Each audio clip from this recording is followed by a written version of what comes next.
ये जो फ्रिज है तो यहाँ पे क्या है, इसका फ्रिज का कंप्रेसर ख़राब था, बट उससे पहले जो है यहाँ पे ऑयल बहुत दे रहा है। आप देख रहे हैं इसकी कैपिलरी ट्यूब में ऑयल बहुत ज़्यादा आ रहा है। तो इसके फ्रीज़र को हम फ्लैश करना आपको बताएंगे, और इसमें एक कंप्लीट मैं आपको काम बताऊंगा जिससे कि आप कंप्रेसर कैसे चेंज करें, उसमें सोल्डिंग कैसे करें, आप इसमें जो है आप रेफ्रिजरेंट कैसे चार्ज करें, ये सारी चीज़ मैंने अभी फ़िलहाल डिस्चार्ज लाइन में इसकी सक्शन वाली लाइन जो है वो हमने कनेक्ट कर दी है। बाकी इसकी पिन वाली गैप ओपन है और बाकी सक्शन जो दूसरी वाली है वो भी ओपन है। हमने डिस्चार्ज लाइन सक्शन लाइन में अटैच कर दी। इसका फ्रीज़र से बहुत ज़्यादा आवाज़ आ रही है, छन छन की आवाज़ आ रही थी, बहुत ज़्यादा ऑयल है इसके अंदर। तो फ्रीज़र में अगर बहुत ज़्यादा ऑयल होता है तो सिंपली हमको कुछ नहीं करना है, उसको फ्लैशिंग करना है, अब नाइट्रोजन से या फिर कंप्रेसर की मदद से कर सकते हैं। तो यहाँ पे फ़िलहाल हम इसको फ्लैश करते हैं, उसके बाद आप देखेंगे यहाँ पे बहुत ज़्यादा ऑयल निकला है। कैपिलरी ट्यूब से आप जितना भी ऑयल होगा वो सारा आउट हो जाएगा। अच्छा, एक चीज़ और है, मैं आपको कैपिलरी ट्यूब से भी मतलब इसमें सोल्डिंग करके उसके बाद सक्शन वाले पाइप से भी हम फ्लैशिंग करके दिखाएंगे। ये सारी चीज़ मैं आपको बताऊंगा। बट इससे पहले जो है हमने क्या यहाँ पे फ्लैशिंग बहुत मतलब कर रहे हैं, बहुत ज़्यादा ऑयल आ रहा है, बहुत ज़्यादा मतलब ऑयलिंग ये फेंक रहा है। ठीक है, ऑयल अगर बहुत ज़्यादा आता है तो उस कंडीशन में क्या होगा, आपका रेफ्रिजरेटर बार बार चोकिंग की दिक्कत आएगी, बार बार जो है चोक होगा, सुई माइनस में जाएगी, ये दिक्कत रहती है। तो सिंपली आप न्यू एक कंप्रेसर है, आप हम जब इसको इंस्टॉल कर रहे हैं तो उससे पहले हमने सोचा इसी से फ्लैश कर लेते हैं। तो इसमें क्या है, बहुत ज़्यादा ऑयल आ रहा है और इसकी कैपिलरी ट्यूब जो है बिल्कुल ब्लॉकेज है, और इसके अंदर जो फ्रीज़र है मतलब फ्रीज़र वो भी ब्लॉक है, वहाँ पे बहुत ज़्यादा ऑयल है। तो सिंपली हम कुछ नहीं करेंगे, इसके सारा जो भी ऑयल है वो सारा ऑयल आउट कर देंगे। और यहाँ पर जो कंप्रेसर पे आप देख सकते हैं बहुत ज़्यादा ऑयल है, हमने जब फ्लैश किया है इसको तो बहुत ज़्यादा इसमें ऑयल निकल के आ रहा है। तो ये कंप्रेसर, ये जो मतलब रेफ्रिजरेटर है समथिंग आप समझें 25 साल पुराना है। इसके अंदर जो कंप्रेसर है वो भी मैं आपको दिखाऊंगा, पुराना वाला जो ख़राब हो गया था, बहुत ज़्यादा एम्पेयर ले रहा है वो। तो फिलहाल हमने किया यहाँ पे फ्लैशिंग करके उसके बाद जो कैपिलरी ट्यूब जो है हम इसमें कनेक्ट करते हैं। आप देख रहे हैं बहुत ज़्यादा ऑयल निकल रहा है, इस तरीके से आप फ्लैश कर सकते हैं। जो भी ब्लॉकेज है इसकी ओपन हो जाएगी, मतलब कैपिलरी ट्यूब की जो भी ब्लॉकेज है वो सारी ओपन हो जाएगी। आप देखें इस तरीके से, ये मतलब धुआं धुआं टाइप बहुत ज़्यादा इसमें जो है ऑयल निकल रहा है, बहुत ज़्यादा मतलब ऑयल जो है बाहर आ रहा है फ्रीज़र के अंदर से। देखें आप इस तरीके से, ये देखें आपके सामने ही है, बहुत ज़्यादा मतलब ऑयल आ रहा है, बिल्कुल ही हाथ देख सकते हैं इस समय, हाथ पे बहुत ज़्यादा ऑयल इकट्ठा हो गया है। तो ये जो ऑयल है तो सिंपली आप पहले फ्लैशिंग इस तरीके से कर सकते हैं। अदरवाइज़ अगर इस तरीके से नहीं निकलता है तो सिंपली आप कुछ नहीं करेंगे, नाइट्रोजन का जो है सिलेंडर लेंगे और उससे भी फ्लैश कर सकते हैं। उससे क्या होगा, एकदम नीट एंड क्लीन अच्छे से हो जाएगा। अगर इससे होता है तो ठीक है, और अदरवाइज़ नहीं होता है तो आप नाइट्रोजन का यूज कर लें। तो आप देख सकते हैं कि बहुत ज़्यादा तेल है, बहुत ज़्यादा ऑयल निकल रहा है, बहुत ज़्यादा मतलब भर के एकदम जिससे कहते हैं कुल्ली मार दी ऑयल की, वही सीन है बिल्कुल ही। तो इस तरीके से ये जो है ऑयल बहुत ज़्यादा बाहर आ रहा है। तो सारा ऑयल आपको फ्लैशिंग करना है। जब तक आप ऑयल फ्लैशिंग नहीं करेंगे तो आपका जो है रेफ्रिजरेटर कूलिंग प्रॉपर नहीं करेगा, पानी ठंडा करेगा, कभी कभी इस पर सिस्टम चौक में चला जाएगा, वर्क बिल्कुल नहीं जमाएगा जब तक ऑयल रहेगा उसके अंदर। अभी क्या हमने कैपिलरी ट्यूब जो है इसके डिस्चार्ज लाइन में कनेक्ट की है और उसके बाद सक्शन लाइन से हम जो है फ्लैश करेंगे। ठीक है, तो हमने जो है कैपिलरी ट्यूब को बिल्कुल ही फ्लैश करके उसके बाद जो है यहाँ पर हम सक्शन लाइन से आप देखते हैं प्रेशर। अच्छा, हम एक चीज़ और भी कर सकते हैं, यहाँ पर कैपिलरी ट्यूब में हम पिन बाल भी लगा के और उसके बाद जो है कंप्रेसर का जो है चार्जिंग लगा के भी फ्लैश कर सकते हैं। बट हमने सोचा अब डायरेक्ट ही इसमें करते क्या पिन बाल लगाएं, तो हमने सोचा इसी में डायरेक्ट कनेक्ट कर देते हैं और वहाँ से क्या है फ्लैशिंग होती रहेगी। सक्शन वाला जो पाइप है वहाँ से फ्लैश होता रहेगा। तो हमने क्या है सक्शन वाला जो पाइप है वहाँ से फ्लैशिंग करनी है और फ्लैशिंग करके देखना है कि ऑयल तो नहीं आ रहा है। अगर ऑयल आता है तो थोड़ी बहुत आप इसको फ्लैशिंग करेंगे, जब तक ऑयल आ रहा है तब तक आप फ्लैश करेंगे, जब ऑयल ख़त्म हो जाएगा उसके बाद ही आपको काम करना है। ठीक है, तो फिलहाल यहाँ से हमने फ्लैशिंग कर दिया है और सेक्शन वाले पाइप, इस पाइप से बाकी जो है इसके अंदर जितना भी ऑयल था वो सारा निकल चुका है। काफ़ी टाइम से हमने फ्लैशिंग किया था, इसमें बहुत टाइम लग गया है फ्लैशिंग करते समय करते करते, क्योंकि बहुत ज़्यादा ऑयल था इसके अंदर। तो फिलहाल आपको भी इस तरीके से फ्लैश कर सकते हैं, बहुत ईजी और सिंपल फंडा है, कोई ज़्यादा टफ नहीं है। तो यहाँ पे जो भी ऑयल होगा, जो भी गंदगी होगी, जो भी कार्बन होगा वो सारा आउट हो जाएगा इस तरीके से, जैसे कि मैंने आपको बताया है। पर ध्यान रखना है कि अगर बहुत ज़्यादा ऑयल है तो आप जो है इसको नाइट्रोजन से फ्लैश करें या फिर कैपिलरी ट्यूब और जो पाइप है कॉपर ट्यूब जो सक्शन वाला पाइप है उसको आप चेंज कर दें, रिप्लेस कर दें फ्रीजर फ्लैश करके। ठीक है, तब भी काम आपका ईजिली हो जाएगा। अगर ऐसे ही होता है तो ज़्यादा अच्छा है, आप यूँ ही कर लें, कोई दिक्कत नहीं है। ये चीज़ आपको सेट पे ही देखनी है कि आपका काम हो जाएगा या फिर नहीं।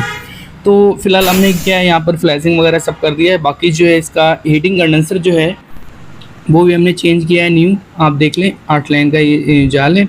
बाकी जो ओल्ड वाला है वो सामने रखा है, ये देखें ये रखा है, ठीक है।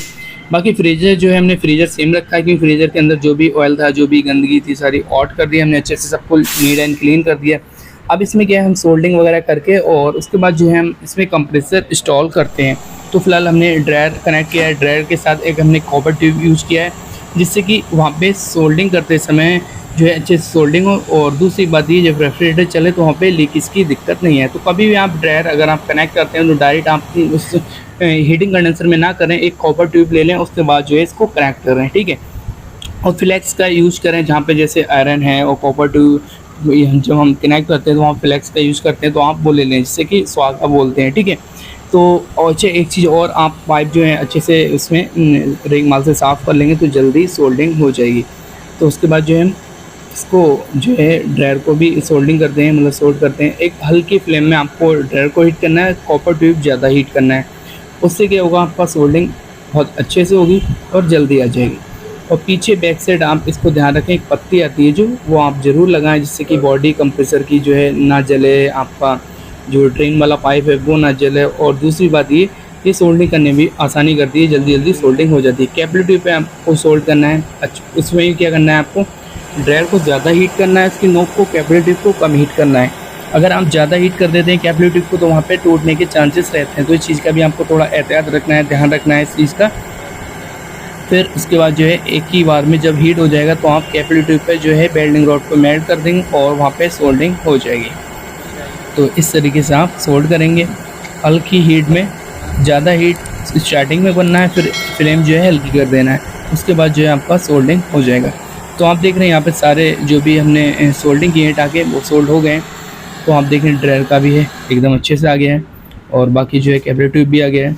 अभी हमें कंप्रेसर इसमें रख के, और ये आप देखें पुराना वाला कंप्रेसर ये है, तो इसकी जगह हमने 42 नंबर का कंप्रेसर यूज़ करा। आप देखें R134 में 42 नंबर कंप्रेसर है, 8 लाइन का जाल है।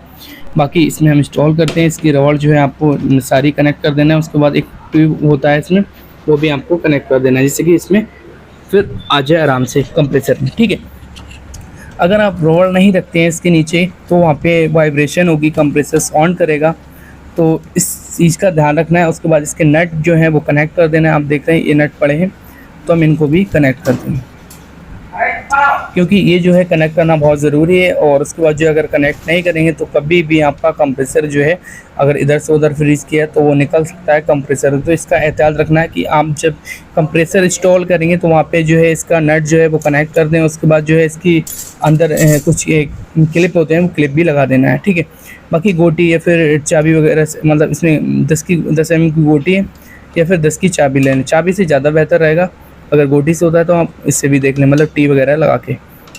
तो फिलहाल हम बाकी इसको कनेक्ट कर दिया है, और अभी फ़िलहाल हमने जो है इसमें जो है इसका सक्शन वाला जो पाइप है इसको भी हमें कनेक्ट कर देना है, क्योंकि हमने इसमें फ्लैशिंग करके देखा था 1-2 दफ़ा।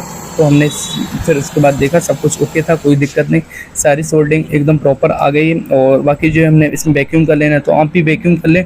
वैक्यूम करने के बाद आपको गैस को रिलीज़ करना है। यहाँ पे हमने वैक्यूम कर लिया एकदम प्रॉपर, और बाकी वैक्यूम करने के बाद जो है हम इसमें गैस को रिलीज़ करेंगे। R134 रेफ्रिजरेंट है, इसमें स्टैंडिंग प्रेशर 80 से 85 रहेगा, और इसका जो रनिंग प्रेशर रहेगा 12 से 15, मतलब इसमें 95 भी रख सकते हैं, 80 से 95 या 85 कर सकते हैं, कोई दिक्कत नहीं। बाकी मेन जो है आपका रनिंग प्रेशर जो है आपको 12 से 15 PSI ही रखना है, इससे ज़्यादा नहीं रखना है, ठीक है।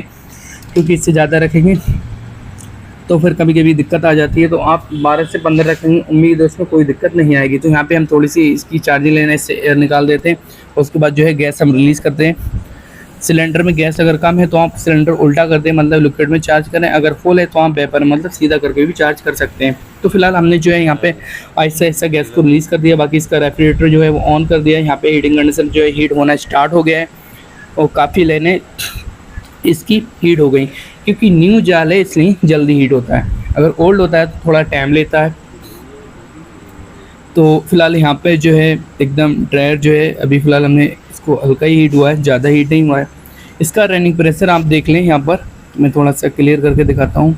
10 रनिंग प्रेशर हो गया यहाँ पे, 10 से 11, ठीक है, 10 से 11 रनिंग प्रेशर हो गया। तो इतना ही रखना है, इससे ज़्यादा नहीं रखना है। अगर इससे ज़्यादा रखेंगे तो फिर कंप्रेसर कभी भी ट्रिप हो जाता है। तो फिलहाल यहाँ पे रनिंग प्रेशर हमने 10 से 11 रखा है, बाकी आहिस्ता आहिस्ता जो है 12 तक हो जाएगा ये। तो यहाँ पे मतलब इसका जो हीटिंग कंडीशन है हीट होने लगा अच्छे से।